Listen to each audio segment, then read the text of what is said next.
책을 통해 정치인의 삶과 발자취를 이야기하는 시간 오유경의 인생 책방. 오늘 모실 주인공은요. 애니메이션, 다큐멘터리 제작자에서 정치인으로 변신하신 분입니다. 구석구석 햇살이 가득한 나라를 만들겠다고 하는 더불어민주당의 유정주 의원입니다. 어서 오세요. 안녕하세요. 안녕하세요. 안녕하세요.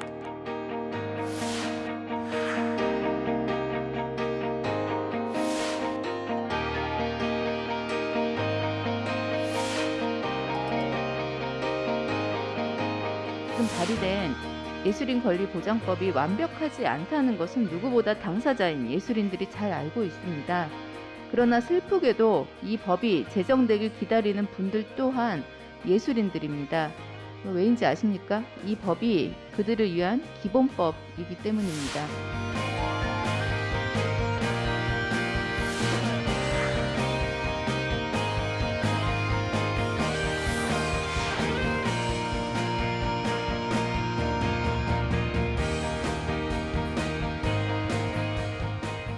오시니까 진짜 뭔가 햇살이 가득 비추는 그런 느낌이 드는데요. 정말요? 네. 저는 오히려 뵈니까 그렇습니다. 감사합니다. 근데 감사합니다. 의원님 뭐 SNS나 홈페이지나 의원님의 자취를 따라가 보면 이 햇살 가득이라는 단어가 계속 나와서 네. 근데 그 단어 느낌이 굉장히 좋아요. 정말 마음이 이렇게 환해지는 느낌이 들고 네. 어떻게 이런 단어를 생각하신 거예요? 문화예술 쪽, 네. 컨텐츠 쪽 현장에 있었는데요. 사실 우리나라 문화예술 하면 먼저 떠오르는 게 뭐 K컬처, 네. 또 한류 이런 걸 떠오르게 되잖아요. 네. 그래서 굉장히 화려하다라는 생각을 많이들 하시죠. 네. 그런데 그 저변에는 제가 현장에서 경험했던 것이기도 하고 네. 사실은 사각지대가 굉장히 또 많은 곳이 이 문화예술 쪽입니다. 프리랜서들도 굉장히 많고요. 네. 불공정한 어떤 행태들도 사실 많은 곳이 네. 이곳이에요. 그래서 네. 어떤 햇살 받지 못하는 곳에 모든 곳에 햇살이 비추게 하고 싶다. 그늘이 있는 곳이 없어졌으면 좋겠다라는 네. 의미로 예. 햇살 가득이라는 이름을 붙였습니다. 제가 의원님이 국회에 입성하시고 나서 100일 정도 지난 다음에 한 인터뷰를 봤는데 그때 사춘기를 다시 겪고 계시다라는 말씀을 하셨어요. 네네네. 예, 사춘기 네. 어떻게 다시 겪게 되신 사춘기 걸까요? 나이일 수도 있지 아, 않을까요? 그런가? 아, 이게 아직 안 센스가. 겪으시는 건가? 워낙 동안이시니까. 예, 그러셨나요? 정말 감사합니다. 아닙니다. 네, 그때는 국회가 처음이기도 했고요. 네. 작은 것부터 시작해서 어떤 그 마음의 부담이랄까 그런 걸 하면서 정말 1년 정도는 마치 성장통처럼 이유가 없이 이렇게 몸이 계속 아팠어요. 그래서 내가 사춘기를 한 번 더 겪나? 이런 생각을 그때 당시에 했었고 아마 그래서 그런 인터뷰를 했던 것 같은데요. 지금 와서 생각해보면 사춘기는 아닌 것 같아요. 사춘기는 지나가잖아요. 그렇죠. 근데 아직 안 지나가고 있습니다. 그래요? 이거는 제가 국회의원이 된 이상 네. 아마 4년, 이제 지나간 3년이 남았죠. 동안 계속해서 안고 갈 어떤 성장통, 진통일 수도 있겠구나. 지금은 그런 생각을 합니다. 네. 네. 우리 권진영 씨 어렸을 때 이거 봤을 것 같은데 혹시 어떤? 머털도사라는 만화. 저 완전 좋아했던 만화예요. 음. 이거 명절 되면 시리즈별로 꼭 해주거든요. 어. 그 처음에는 머리털 뽑아서 이렇게 변신하는 머털이도 있었지만 어. 나중에는 머리털이 막 자기가 화나면 막 이러면서 머리털이 쭉 삐쳐. 맞아, 맞아. 그러면서 노래가 나와. OST가 삐리삐리 세운다. 머리털을 세운다. 도술 부리는 머털이 왜 안 야. 말려? 빨리 말리지 왜 안 말려? 끝까지 듣고 있어. 네. 기억이 아까 연습하시는 거 제가 봤거든요. 근데 잘해. 세상에. 저 이거 머털이지. 최고 좋아요. 우리 때는 이제 슬기돌이 비키. 슬기돌이 비키. 네? 비키 비키 비키는 바다의 아들. 비키는 용감. 이거 아마 자료도 없을 거야. 저희 라떼는 그만하고요. 그 머털도사를 만든 분이 바로 유정주 감독의 아버님이십니다. 진짜요? 네. 네. 우와 신기해요. 90년대 후반에 만들어진 3부작 머털도사가 저희 아버지께서 프로덕션을 맡아서 제작을 하셨었고요. 그러니까 유성 감독님이 뭐 머털도사뿐만 아니라 네. 뭐 팔사 태권브이, 떠돌이 까치 뭐 이런 유명한 작품들도 다 하셨구나. 다 연출하셨기 때문에 정말 애니메이션계의 역사에서 빼놓으실 수 없는 분이죠. 애니메이션 1세대셨고 예. 말씀하신 대로 산 증인이기도 했죠. 아. 그러나 아주 오랜 기간 동안 그 당시에는 애니메이션을 어떤 산업으로 바라보고 육성하고자 했던 정책들이 없었죠. 없었어요. 그때만 해도 네. 전혀. 그게 좀 슬픈 역사 중에 하나예요. 그에 비해 일본은 이제 육성을 했었고요. 그렇죠. 네. 그래서 아주 오랜 기간 동안 일본과 미국 애니메이션을 받아서 이제 하청을 하는 국가의 국가로서 그랬죠. 머물렀었죠. 그 세월을 저희 아버지도 보내셨고요. 80년대, 88년도를 지나면서 약간의 그 창작의 붐이 일었습니다. 예. 그때 나왔던 것들이 뭐 영심이도 있었고요. 영심이 네네. 너무 재밌었는데. 예, 그렇죠. 네. 저희 아버지께서 만드신 건 아니지만 그래요? 등등등 이 증더돌이같이 그리고 머털도사까지 예, 그런 아. 계보가 이어졌었죠. 아. 네, 요즘은 좀 애니메이션 쪽도 우리 한류로 성장할 수 있다라는 좀 기대감들이 네네. 많지 않나요? 그러니까 2000년대에 들어와서 여러분 다 아는 뽀로로가 뽀로로가 네, 데이트를 포통령이 나오면서 그러니까. 예, 창작에 대한 붐이 일기는 했어요. 예. 근데 조금 아쉬운 거는 유아 타겟의 애니메이션에 좀 머물렀다라는 거죠. 그럼에도 불구하고 이제 창작이 중요하다라는 네네. 것, 그리고 굉장히 부가가치가 높은 산업이라는 이해가 그때 당시부터 있었고 지금도 지원하고 육성하는 정책이 있습니다.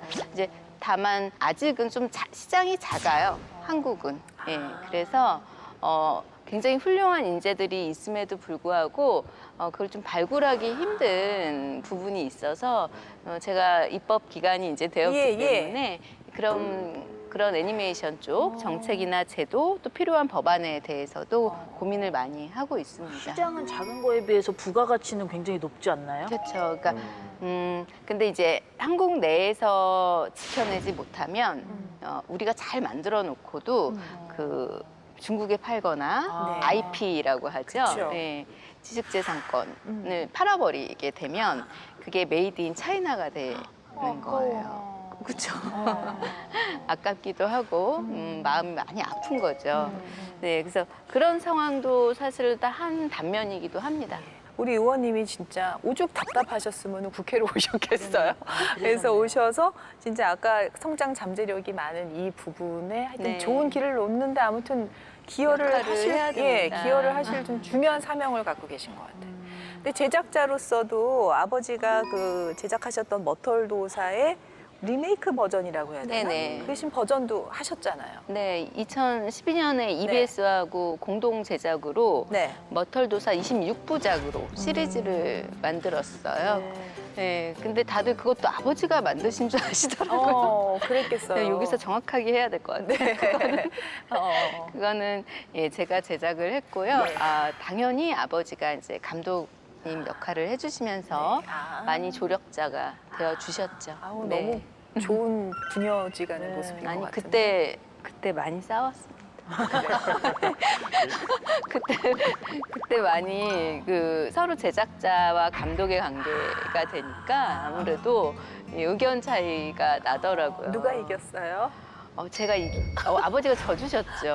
그게 져주셨다는 표현이 그게 아주 지금 지나고 보면 가장 마음이 아픈 시기이기도 해요. 예, 그래서 이제 잘하려고 많이 노력합니다. 자, 이 의원님이 택하신 인생책 드디어 짜잔 공개입니다. 스파밤. 네. 일본의 유명한 작가죠. 다자이 오사무의 인간 실격이라는 책인데 일본 전후 세대에 굉장히 그 음울함이 그대로 반영된 아주 우울한 소설. 오랜만에 안 그래도 코로나 때문에 우울한데 아주 푹 빠져봤습니다. 그렇죠? 네. 이 책은 그 일본의 다자이 오사무라는 작가가 썼는데요. 이 작가가 1948년에 스스로 목숨을 끊습니다. 이 작품의 주인공은 요조라는 인물입니다. 예. 이 인물이 저는 부끄러움 많은 생애를 살았습니다 라고 하면서 자기의 고백을 시작하는데 원래 나이는 27인데 다른 사람들이 자기를 40살 이상으로 본다라는 얘기를 하고 있을 정도로 뭔가 세상 풍파에 찌든 그런 모습을 하고 있는 인물로 그려져요. 네. 근데 이 인물이 왜 그런가 하면 워낙 여린 심성을 가지고 있었기 예. 때문에 그 세상의 여러 잔인함들 또 위선들을 못 견뎌 하면서 네. 스스로 파멸해가는 과정을 여기에 집약해 놓고 있습니다. 이게 인간 실격의 주인공 요조의 얼굴인가 했는데 에곤 실레라는 유명한 화가의 자화상인데 그 화가하고도 좀 이렇게 느낌이 좀 책리하게도 좀 비슷하게 느껴지던데. 이 그림도 굉장히 우울하고 그러니까 우울하고. 이거 읽으니까 어. 젖은 스폰지 생각이 나더라고요. 그래요? 젖은 스폰지. 왜요? 물을 흠뻑 먹어서 너무 무거운 거예요. 무겁고 우울하고 아무리 소설이라도 왜 이렇게 우울하게 쓰셨나 그런 생각 많이 했습니다. 왜 의원님 어떻게 이 책이 의원님의 인생책이 됐을까? 그거 너무 궁금해요. 저는 이 책을 사실 20대에 처음 읽었는데요. 네. 왜 읽었냐면 집에 있어서 어떤 정보가 있어서 읽었던 게 아니라 그냥 손이 가서 읽었으니 얼마나 충격적이었겠습니까. 어. 정말 처음에 읽었을 때 이 참을 수 없는 존재의 이 존재는 요조라는 인물이겠죠. 네. 이 우울함, 이 무거움. 이 무거움은 무엇인가. 도대체 뭐지? 예. 그러니까 뭔가 이렇게 칼로 찔린 듯한 굉장히 아픔 같은 거를 뭔지는 정확히 몰랐어요. 20대 어렴풋하게 이렇게 느꼈던 그 잔상이 아직도 기억이 남아요. 네. 그리고 30대에 다시 한번 읽었어요. 그때는 이 다자이 오사무라는 이 작가에 대한 배경을 알고 읽었거든요. 그래서 일종의 다자이 오사무 자기 자신의 이야기가 네네. 반영되었다라는 네. 말씀을 많이 하시잖아요. 저도 읽고 그런 생각을 하면서 마치 그 고흐에 귀가 잘린 자신의 자화상인 듯한 네, 그러한 책이라는 생각을 또 했었고요. 패전 이후에 예. 저는 그 시대가 한 개인에 끼치는 영향이 굉장히 크다고 생각하는 네. 사람인데요. 그 안에서 일본이라는 나라, 이 전범 국가를 굉장히 부끄러워했었다고 하더라고요. 하나의 지식인이었던 예, 거죠. 예. 그리고 부유한 가정에서 자랐습니다. 네네. 그리고 실제로도 자살 여러 번 시도했고 결국에는 아까 말씀하셨듯이 자살로 또 예. 생을 이제 마감했어요. 근데 네. 저는 요조라는 어떤 캐릭터가 네. 다자이 오사무 혹은 어떠한 사람 인격으로 보이지 않아요. 아, 그래요? 그게 어떤 얘기냐면 예. 이 다자이 오사무 안에 음. 가지고 있던 어떤 감정 그리고 우리 누구나 가지고 있는 아주 암울한 감정을 네네. 집약한 네. 좀 의인화시킨 아. 인간이 아닌 어떤 감정을 사람으로 표현한 것이 아닐까라는 생각을 많이 합니다. 자, 다자이 오사무의 인간 실격. 그러면 하나하나 파고 들어가 보겠습니다. 인간 실격, 불안한 청춘의 자화상 요조라고 뽑아봤습니다. 자, 첫 번째. 광대가 된 소년. 마음속이 굉장히 뭐랄까 상처를 잘 입는 순수한 유리알 같은 소년인데 세상하고 부적응을 느끼면서 차라리 광대가 되는 걸 선택한 것 같아요. 네. 그렇죠? 이 소녀는 세상에 적응을 정말 못합니다. 네. 세상이 너무 낯선 거예요. 예. 왜냐하면 사람들이 이렇게 살아야 돼라고 얘기하는 걸 자연스럽게 수행을 하는데 이 네. 소녀는 전혀 거기에 대한 감각이 없는 겁니다. 이를테면 인간의 기본적인 식욕조차 느끼지 않을 정도로 뭔가 결핍된 듯한 네. 삶을 살아가는데 예. 그러니까 다른 사람들이 얘 좀 이상하다라고 느끼니까 선택한 방법이 익사를 떠는 거였습니다. 그러니까 남을 일부러 웃기는 거예요. 네. 그래서 이 요조가 나중에는 결국 익사를 떨게 되면서 자신은 진실을 이야기하지 않는 사람이 되어버렸다라고 말을 합니다. 의원님은 여기 나오는 요조가 왜 광대를 선택했을까? 저도 이 부분, 네. 그러니까 그냥 아무것도 느끼지 못하지만 보통 아이인 것처럼 보통 사람인 척 하기 위해서 익사를 선택한 요조라는 그 이 부분. 네. 대목은 너무 공감합니다. 아, 굉장히 진짜요? 공감합니다. 예. 저는 이제 세상에 부적응하거나 이러지는 않았어요. 예. 활달한 아이였고 네. 어렸을 때부터 교우 관계도 좋았고 예. 했음에도 요조도 불구하고- 좋았어요. 예, 교우 그렇죠. 관계가. 그러니까 겉에서 보기엔 예, 예. 굉장히 혼자 있기를 사실은 가장 좋아했고요. 아. 상상하면서 혼자 있기를 좋아했고 친척분들 왜 이렇게 명절 때 모이면 꼭 저를 딱 집어서 앞에 나가서 재롱 부려봐. 뭐 시키는 거. 네. 하면 제가 그 레파토리가 똑같았습니다. 하는 게 있었습니다. 그걸 하면 준비해 놓으신 거구나, 그러니까. 깔깔대시면서 이제 막 좋아하시고 웃으시는데 그때의 기분이 도망가고 싶다. 근데 저는 사실 굉장히 귀여운 척을 하고 있는 거죠. 빨리 이 시간이 끝나고 부모님 옆으로 가고 싶다. 집으로 가고 싶다. 그런 생각을 했어요. 그럼에도 불구하고 티를 내지 않았죠. 아주 천진난만하고 저도 지금 이렇게 시켜주셔서 아주 즐겁고 감사합니다라는 어떤 제스처로 보답해야 될 것 같은 예, 그런 생각을 했었어요. 그걸 제가 어머니한테 얘기를 했더니 네. 정말 몰랐다고. 아, 그랬냐고 그러시더라고요. 그래서 저는 요 대목은 어떤 감정인지는 알 것 같아요. 의원님은 그럼 혼자 있으면 뭐 했어요? 혼자 있는 시간 제일 좋아했다. 저는 이제 인형들이 있었는데요. 케이크 상자 가게 이제 말 같은 강아지 같은 것 인형 네네. 있잖아요. 그런 인형을 이렇게 빨랫줄로 이렇게 연결하고 네. 그게 맞찬 거예요. 아. 거기에 이제 우리 왜 마루 인형이라고 하죠. 네네네. 그 인형들을 태우고 지금 보면 집시들인 거죠. 떠돌아다닙니다. 아, 진짜. 네, 세상을 떠돌아다니는 그런 놀이를 혼자서 했어요. 그 친구들하고 또 놀 때는 이렇게 잘 놀다가 혼자 딱 들어오면 그 마차에 그 싣고 여행을 떠나는 그런 놀이를 많이 했습니다. 여행가가 됐어야 되나? 뭐 이런 생각도. 요조가 이미 어린 시절에 하녀와 그 집에 아마 머슴들이 있었는데 순결을 빼앗겼다는 대목이 나와서 좀 놀랐어요. 그게 이 친구한테 굉장히 큰 사건이었고 세상을 보는데 어떤 영향을 많이 미쳤나 보다 이런 생각이 들더라고요. 네, 그렇겠죠. 그래서 그것으로부터 도망가면서 예. 어른이 되는 거, 성장을 멈추기를 선택한 것 같아요. 자기가 선택했던 것들에 대한 요조가 그 상황을 어떤 비껴갔잖아요. 네. 사실은 네. 정면 돌파하지 않고 그렇죠. 못 본 항상. 척했다는 거죠. 네, 항상 늘 항상 도망갔죠. 피해가고. 거기에 대한 어떤 자괴감 그리고 주변에서 보는 모든 인물들 역시 자기 눈에는 자신과 같이 그냥 거짓말하고 도망가는 사람들이라고 생각했던 거예요. 그래서 인간이기를 포기했다라기보다는 성장하기를 멈추는 것, 어른이 되는 것을 멈추기로 선택한 하나의 큰 계기였다라는 그런 생각을 많이 했습니다. 난 왜 이렇게 요조가 자기 마음을 있는 그대로 솔직하게 말을 못했을까? 왜 말을 못하지 자기 감정을? 그리고 왜 무서워하지? 저는 그게 계속 이해가 안 가더라고요. 어떻게 보면 여기에서 이제 그 서술되는 대목 중에 하나가 이런 문장이 있는데 저한테는 서로 속이면서 살아가는 혹은 살아갈 자신이 있는 것처럼 보이는 인간이야말로 난해한 것입니다. 인간은 끝내 저한테 그 요령을 가르쳐 주지 않았습니다. 라고 하는데요.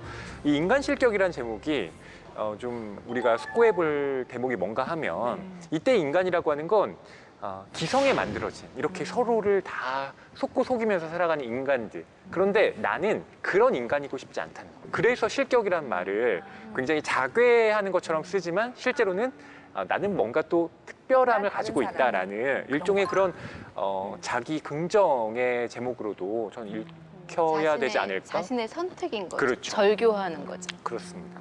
저도 그렇게 느꼈어요. 근데 의원님은 이제 정말 이 문학의 세계에 계시다가 컨텐츠의 세계에 계시다가 어느 날 눈 떠보니 정치인이 돼 있더라 이런 표현을 하셨어요. 정말 어떻게 정치를 시작하게 된 건지 그 얘기가 정말 궁금합니다. 제가 제작 일을 하면서 그리고 이 문화예술 쪽에 발을 들이면서 불공정한 상황들을 많이 느꼈어요. 그리고 이 수평적인 관계가 아니라 굉장히 수직적인 관계에서 갑을 병이라는 것이 확실하고 그리고 처우에 대한 어떤 프리랜서가 굉장히 많잖아요. 저희 쪽에. 거기서 일어나는 불공정한 것들을 보면서 제도와 정책과 정치가 우리 사회에 끼치는 영향이 사실 너무나 중요하구나 라는 것을 몸소 체감을 몸으로 느껴요. 책이 아니라 몸으로.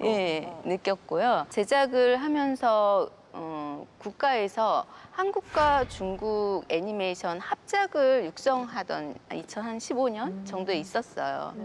그래서 저 역시도 그래서 한중 합작 애니메이션을 하게 됐고, 근데 그때 사드 배치 문제가 터졌어요. 모든 중국과의 일들은 다 꼬이던 그 시절. 그렇죠. 네. 그러면서 그쪽에서 허가가 안 난다. 이건 만들 수 없다라고 하더라고요. 근데 이미 저는 그때 국고 지원을 해서 지원을 받아서 제작에 들어가 있는 상태였고, 그렇게 되면 제작도 멈춰야 되는 거고, 스태프들도 이합했던 스태프들도 이제 없어져야 되는 아주 힘든 상황이 왔던 거예요. 그래서 여기 분명히 그런 거라면 국가에서 보호해줄 장치가 있을 텐데 라고 생각하고 찾아봤는데 아무것도 없었습니다. 그렇구나. 네. 그래서 그때 제가 국회를 많이 찾아왔었어요. 네, 이런 게 필요합니다. 견딜 수 있게, 버틸 수 있는 제도와 정책을 만들어 주십시오라는 말을 하게 됐고, 그거로 인해서 한국 애니메이션 산업협회 회장을 또 하게 되었습니다. 어떻게 보면 아주 힘들었던 시기가 그걸 건너오면서 정치인으로 가게 되는 어떤 필연적인 그렇네요. 그런 다리가 길이 된 거죠. 근데 세상은 참 모르는 일인 것 같아요. 모르는 참 일이네요. 너무너무 힘들고 죽을 것 같아. 지금 너무 힘들어. 이걸 어떻게 버티지? 라고 했던 것이 나중에 또 다른 저한테 사명이나 네, 어떤 네. 숙제를 주고 또 기회를 주는 것. 그렇죠. 예, 그렇게 된 거죠. 내 개인의 일에서 시작은 한 거지만 이게 나 개인이 아니라 이런 애니메이션 업계 종사자들에게 모두의 문제라고 생각을 하니까 또 그 일을 맡아서 대변을 하다 보니 이렇게 정치까지 네. 하시게 된 그렇게 그런 된 거네요. 거죠. 불안한 청춘의 자화상 요조 두 번째 띄워보겠습니다. 타인으로부터의 도피.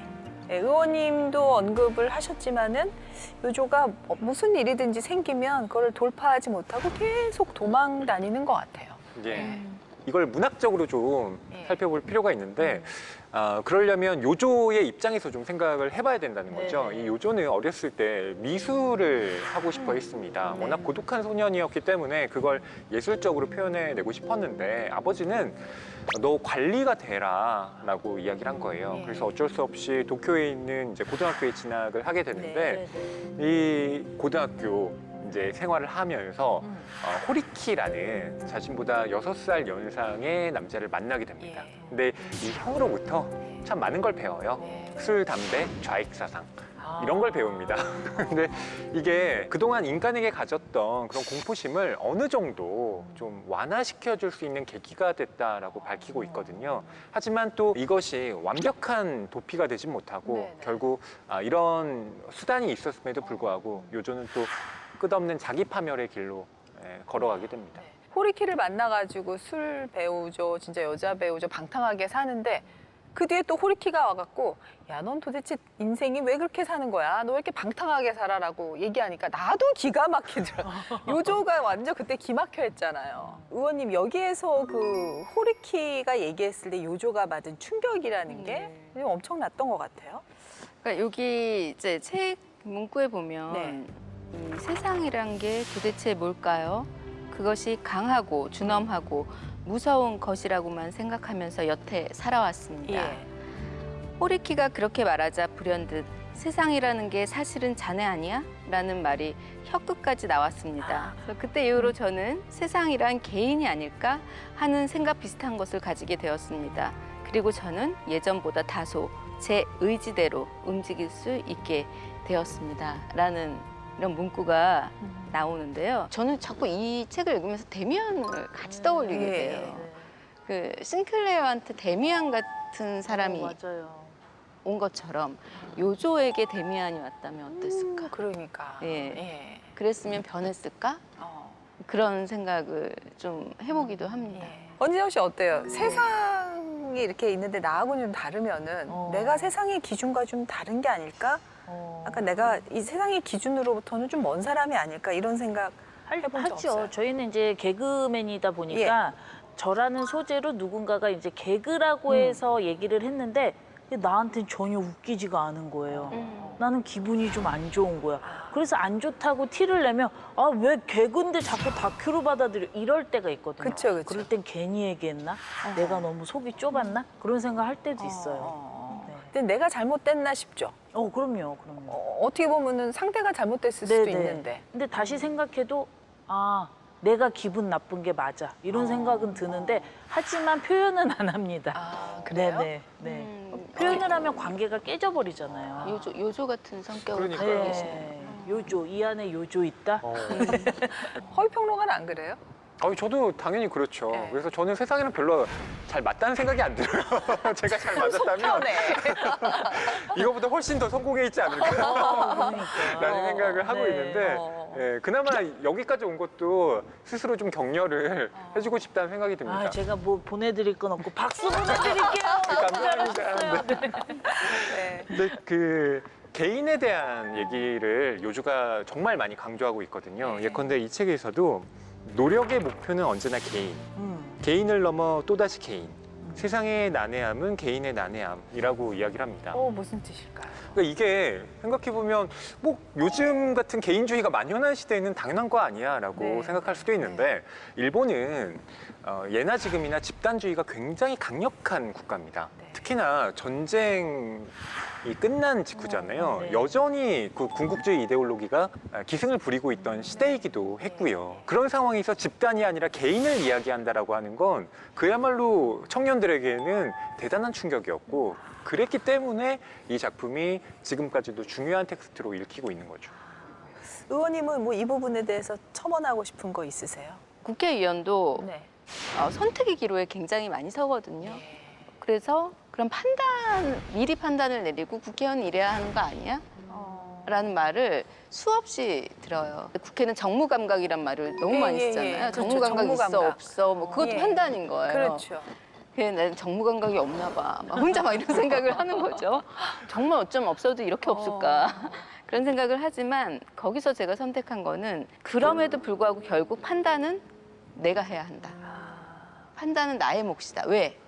책임을 져야 되니까. 그렇죠. 예. 그 어쩌면 책임감을 갖는 거, 그 준비가 되어 있어야 하는 게 네. 국회의원이 가져야 할 덕목이다라는 네. 생각을 어느 순간 하면서 남들이 뭐라고 판단하든 넌 이래야 되는 거 아니야? 라고 얘기하든 결과적으로 끝의 선택권은 내가 가져야 한다. 그건 내가 잘나서가 아니라 책임지기 위해서 그렇죠. 라는 또 생각을 네, 네. 국회의원이 된 후에 네. 하게 되었어요. 근데 의원님이 지금은 뭐 처음이시고 서투니까 뭐 정무 감각에 대해서 이제 새로 배워 나가는 거지만 사실 컨텐츠 제작이라는 게 대중을 대상으로 네. 시청자를 대상으로 만드는 거기 때문에 앞으로는 요 감성이 더해지면 그 정무 감각 아마 따라올 사람 없을 수 있습니다.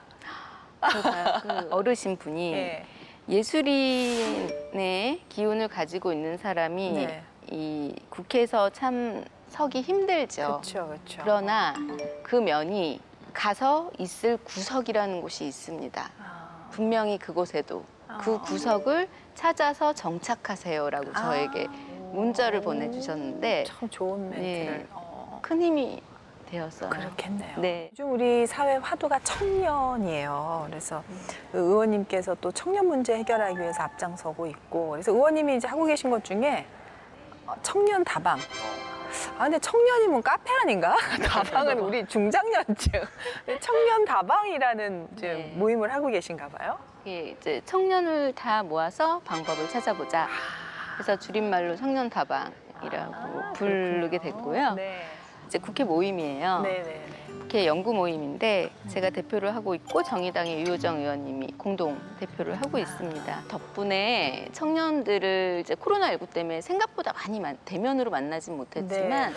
만남의 장을 만들어서 간담회도 하고 이야기도 하는 그런 것들을 하고 있어요. 그러면 청년들 만났을 때 그들의 가장 큰 고민은 어떤 거였는지 궁금합니다.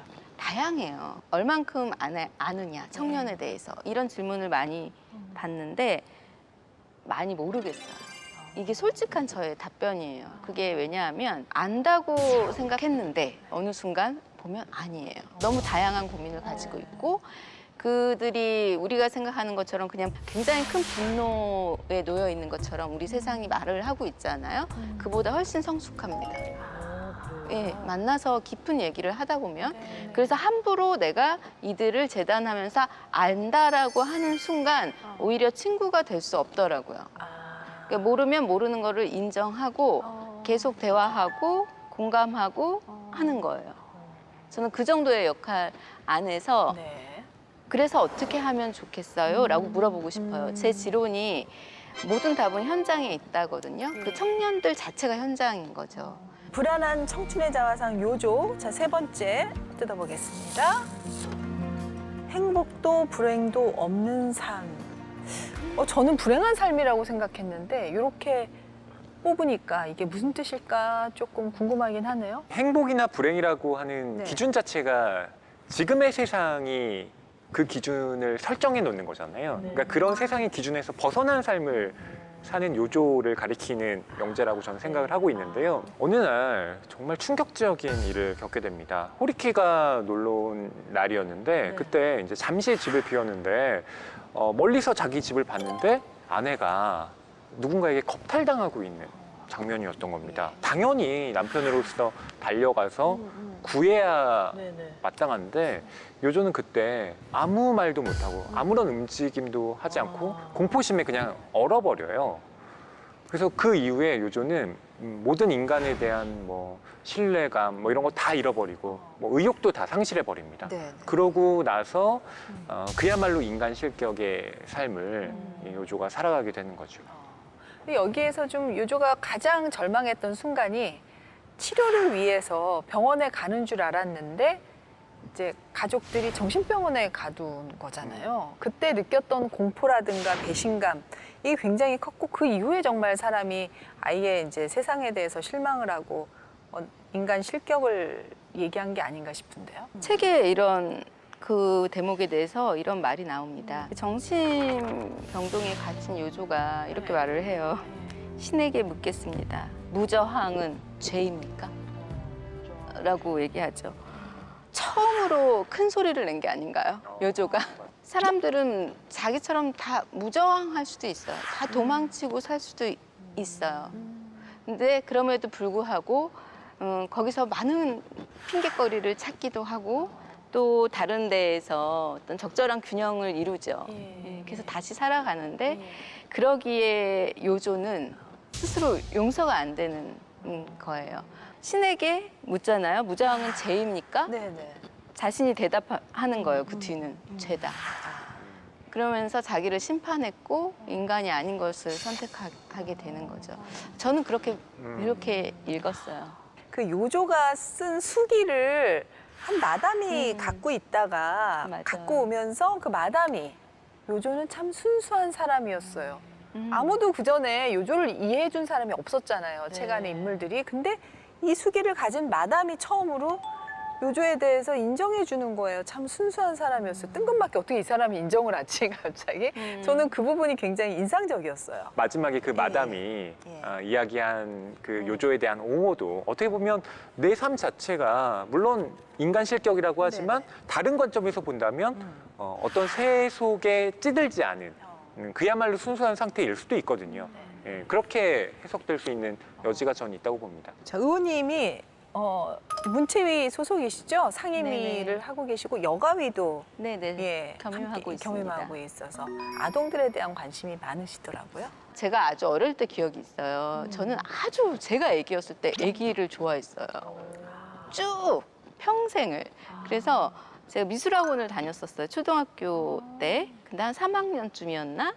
버스로 한 집까지 몇 정거장을 가야 됐어요. 미술학원이 끝나고 나오는 시간이 제일 행복했어요. 왜냐하면 그 버스 정류장 앞에 아기 용품 파는 1층에 집이 그 가게가 있었던 거예요. 그럼 안에 보면 아기 옷부터 시작해갖고 막 있잖아요. 그럼 제가 그 쇼윈도 안을 이렇게 들여다보면서 너무너무 행복한 거예요. 아이를 떠올리면서. 그래서 버스를 일부러 몇 대를 놓쳤어요. 그냥 그 정도. 네, 그 정도로 아이들을 굉장히 좋아했고 커서도 계속 그랬고 근데 참 운명이라는 게 알 수 없게 결혼은 안 하고 나의 아이는 없지만 들어와 보니 참 사각지대에 놓인 아이들이 너무너무 많더라고요. 다문화 가족들도 굉장히 많고 한부모 가족도 이제 너무 많고 다양한 가족의 형태를 갖고 있는데 그들이 그 안에서 불행할지 행복할지는 우리가 우리 요조가 얘기했듯이 어떠한 잣대로 규정할 수 없어요. 근데 사람들은 굉장히 함부로 그 아이들은 불행할 거야라고도 얘기하는데 그거 자체가 그 아이들을 불행하게 만드는 거거든요. 그런 사각지대 아이들 그리고 우리가 보편적이라고 믿었던 어떤 가족의 형태 안에 들어와 있지 않은 사람들까지도 보호하는 정책들을 만들겠다. 그리고 제가 만들지 않고 뭐 대표 발의를 하지 않아도 우리 훌륭하신 의원님들이 굉장히 많습니다. 그분들이 발의하면 같이 공동 발의를 해서 같이 목소리를 내는 역할이라도 열심히 해야겠다. 이런 생각을 하고 있습니다. 네, 네. 의원님 이제 21대 국회에서 내가 이제 정치인으로서 이것만은 꼭 해야겠다 생각한 목표가 있으신가요? 네, 신진 예술가들 제가 문화예술을 하다 보니 그들이야말로 좀 불공정한 상황에 많이 놓여요. 그래서 제가 낸 법안이 공정한 유통 환경을 조성을 위한 그런 상생법을 냈어요. 문화에서도 플랫폼과 창제작사 간에 공정하게 유통하고 공정하게 쉐어하자 이런 거거든요. 법 하나로 세상이 바뀌진 않을 거예요. 저는 늘 법보다 사람들의 시선, 시각, 어떤 철학이 바뀌어야 한다라고 생각을 하는데요. 그래도 법안이 있어야 보호막이 생기는 거잖아요. 그래서 그 역할은 꼭 해보고 싶고요. 지금의 현장인들, 어른들한테도 필요하지만 결국에는 지금의 청년들, 미래 세대들을 위해서 만들어 놓는 기반인 거예요. 네. 그래서 저는 지금 제가 하는 모든 활동들이 청년들을 위한 것이기도 하다라는 어떤 생각 또 사명 이런 것도 갖고 있습니다. 우리 권진영 씨 오늘 의원님하고 만난 시간 어땠어요? 의원님이랑 이렇게 대화를 나눠보니까 정말 햇살이 가득한 그 왜 CF가 생각나요. 이렇게 빨래 딱 했고 빨래 끝 하는 거 있잖아요. 왠지. 요즘 빨래가 고민이에요. 아 그래요? 네. 아 잘 말라도 이렇게 뽀송뽀송하지 않아서. 하지가 않더라고요. 그러면 그 앞에 의원님이 서 계시면 되잖아요. 그런 좋은 방법이죠. 진짜 대박. 아니 와, 천재가 알고 계시니까. 와, 그게 생각이 이벤트가 생각이. 의원님이 이렇게 조금 더 고민하고 또 생각하고 하시는 게 우리 국민에게 고민 끝 이런 얘기를 나오게 하는 의원님이 되셨으면 꼭 그렇게 좋겠다는 되겠습니다. 생각을 해봤습니다. 출근 안 해도 되나요? 서 있으려면 출근 안 해도 그 앞에 이렇게 골키퍼 자세로. 네, 알겠습니다. 이렇게 되면 허위평론가 상당히 부담스러워질 것 같아요. 한 줄 평. 예, 제 한 줄 이렇습니다. 네. 우울이라는 단순한 말로 표현될 수 없는 섬세한 내면의 초상이라고 한 줄 평 하고 싶은데요. 그냥 기분 얘기할 때, 나 좋아, 별로야. 우울해. 이 정도의 단어로만 설명하는 경우가 있는데 저는 그렇게 언어가 빈곤해지기 시작하면 우리의 존재를 빈곤하게 만든다고 생각하거든요. 그래서 이 책이 우리의 그런 존재를 좀 더 풍요롭게 하는 데 도움이 되지 않을까 생각합니다. 예. 의원님 이제 정치인으로서 우리 시청자분들에게 뭐 하고 싶은 말씀을 할 수 있는 시간을 좀 드리겠습니다. 이제 콘텐츠 제작자가 아니고 정치인으로서 그럼 간단히. 살면서 느꼈던 어떤 죄책감 같은 가장 큰 죄책감을 국회에 와서 느끼는 것 같아요. 약속했던 법안이나 약속했던 정책들이 계속해서 미뤄지는 상황들이 와요. 근데 바깥에서 보기에는 정말 기다림이잖아요. 얼마나 답답하시겠어요. 근데 계속해서 할 수 있는 말은 기다려주세요, 기다려주세요 하는 건데요. 아마 그 말이 믿어지지 않으실 거예요. 아마 신뢰가 하기 힘드실 거예요. 이해합니다. 그러나 정말 안에서 여러분들이 필요로 하는 법안이 무엇인지 잘 알고 있고요. 미약하게나마 최선을 다해서 정말 작은 집이라도 우선 비바람을 피해서 들어가서 이제 그 바람을 피할 수 있는 그런 집을 짓는 그런 국회의원이 되겠습니다. 예, 저희도 응원하겠습니다. 네. 오늘 유정주 의원님 만나서 정말 따뜻한 사람, 성숙한 사람이 이 정치권에 들어오셨구나. 그래서 국회가 앞으로 정말 햇살 가득한 곳이 되겠다라는 생각을 했습니다. 오늘 함께해 주셔서 너무 감사합니다. 저야말로 감사합니다. 네, 고맙습니다. 감사합니다. 네.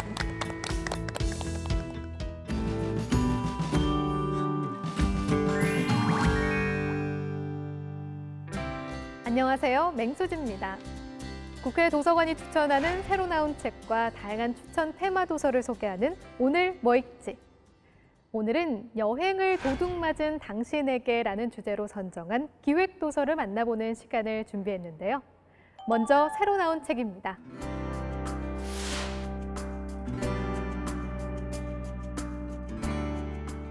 첫 번째 책은 책 죽음의 수용소에서로 유명한 빅터 프랭클의 당신의 불안한 삶에 답하다입니다. 오스트리아 출신의 유대계 정신과 의사이자 심리학자인 빅터 프랭클은 제2차 세계대전 당시 유태인이라는 이유로 3년 동안 강제 수용소에서 고통스러운 시간을 보냈는데요. 매 순간 삶과 죽음이 공존하는 수용소에서 살아남을 수 있었던 이유는 삶의 의미를 찾았기 때문이라고 강조한 빅터 프랭클. 이 책에는 그가 삶의 이유를 찾기 위해 쌓아온 60여 년에 걸친 긴 여정과 정신과 의사로서의 고뇌가 고스란히 담겨 있습니다. 인생의 의미에 대해 고민하고 있는 분들이라면 절망과 죽음조차 뛰어넘는 인간의 의지를 이 책을 통해 확인해 보는 건 어떨까요? 다음은 논쟁적인 철학자이자 동시대 사상가로 다양한 활동을 하고 있는 슬라브의 지젝의 신간입니다. 저자는 코로나19로 전 세계가 혼란에 빠진 가운데 이러한 팬데믹 시대가 일으킨 다양한 증상들에 대해 분석했는데요. 문화전쟁의 양상으로까지 치닫고 있는 마스크 거부 운동부터 목숨을 걸고 일을 하는 필수 노동자들과 그런 노동자들에게 비용을 전가하는 기업의 문제까지 팬데믹 시대의 복잡한 풍경을 대담하게 그려내고 있습니다. 포퓰리즘과 음모론 그리고 코로나 피로감이 충돌하고 있는 현재 팬데믹 위기의 본질을 철학적으로 사유하고 싶은 분들에게 이 책을 추천합니다. 다음은 국회 도서관이 특별한 주제를 선정해 엄선한 기획도서 책들을 만나보는 시간인데요. 이번에는 여행을 도둑맞은 당신에게라는 주제로 코로나19로 지친 마음을 달랠 수 있는 여행책을 준비했습니다.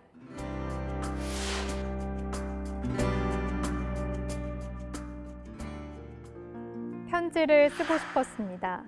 가장 좋았던 순간을 가장 다정한 방식으로 기억하고 싶었습니다. 그곳의 공기와 햇살과 바람과 미소와 나무를 잊지 않도록 여행이 사라진 시간에도 우리의 여행이 계속되도록. 기획도서 첫 번째 책은 자신만의 취향과 시선으로 삶을 기록해온 김민철 카피라이터의 신간 여행 에세이입니다. 사람을 향합니다. 진심이 짓는다. 광고의 카피로 유명한 김민철 작가가 효율성과 유용성을 중심에 둔 삶에서 벗어나 비로소 편안하게 숨을 쉴 수 있었던 여행의 순간들을 편지 형태로 기록한 책인데요.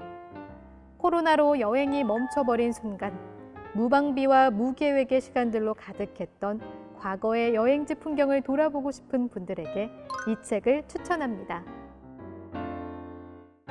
코로나19로 평범한 일상이 멈추고 가방만 꾸리면 언제든 떠날 수 있었던 여행의 자유를 누리지 못한 지도 1년이 훌쩍 넘었는데요. 언제쯤 여행이 일상이었던 시절로 돌아갈 수 있을까요? 이탈리아, 스위스 등 그동안 유럽 여행책을 소개해온 소도시 여행자이자 사진작가 백상현 소장이 이번에는 여행의 시간을 애타게 기다려온 지구별 여행자들을 위해 페루, 볼리비아, 모로코, 아르헨티나, 이스라엘, 인도 등 지난 20년간 이어온 여행 속 빛나는 순간들을 한 권의 책으로 정리했습니다. 생동감 넘치는 사진들로 여행의 순간을 느껴보고 싶다면 이 책을 읽어보는 건 어떨까요? 27일간 험산준령을 넘을 때마다 펼쳐지는 광대한 파노라마는 어떠한 말로도 형언할 수 없는 장관이었지만 생존이 걸린 여정이기도 했다. 다음은 66세 은퇴 후 세계 3대 트레킹 코스 중 하나인 존 뮤어 트레일을 완주한 김인식 작가가 70세 때 홀로 떠난 800km의 산티아고 순례길 여정을 담은 책입니다. 저자는 영성의 길이라 불리는 산티아고 순례길을 33일간 걸으며 즐거운 고행 속에서 평화와 자유를 마음껏 느꼈다고 하는데요. 여행을 떠나고 싶은 이들에게는 산티아고 순례길 여행기가 되어주고 갈 곳을 잃고 방황하고 있는 분들에게는 인생을 이어가기 위한 지침서가 되어줄 책, 자유로운 영혼으로 혼자서 걸었습니다. 입니다. 자세한 책 내용은 국회도서관 홈페이지에서, 다시 보기는 국회방송 홈페이지에서 보실 수 있습니다. 그럼 저는 다음 주에 새로운 책으로 다시 찾아올게요.